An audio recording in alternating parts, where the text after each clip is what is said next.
काही लोकांना वाटतं मार्केटमध्ये वस्तूचा रेट तोडला की आपल्याला मार्केट कॅप्चर करता येईल, आपला सेल वाढेल. पण साहेब, मार्केटमध्ये रेट तोडल्यामुळे कधीच आपला ब्रँड मोठा होत नसतो. आणि स्वस्त विकलं म्हणजे सेल वाढेलच याची गॅरंटी पण नसते. प्रोडक्ट स्वस्त विकायचं की महाग विकायचं याच्यापेक्षा पण कस्टमरची सायकोलॉजी समजून घेणं जास्त महत्वाचं असतं. माझ्याकडे काही उदाहरण आहे. आता टाटा नॅनोचं उदाहरण आपल्या सगळ्यांनाच माहिती आहे. टाटाने नॅनोची ब्रँडिंग अशी केली होती की सगळ्यात स्वस्त कार आहे.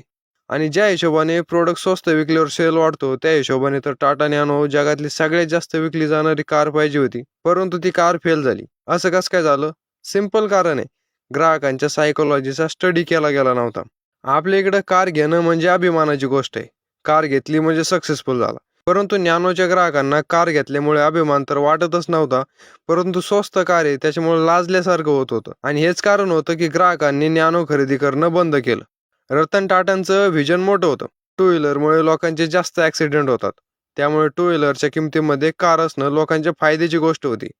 परंतु परत एकदा सांगतो, प्रोडक्ट स्वस्त असण्याला महत्त्व नाही, ग्राहकांच्या सायकोलॉजीला महत्त्व आहे. सायकोलॉजी समजून घ्यावं, ब्रँड नक्की मोठा होईल.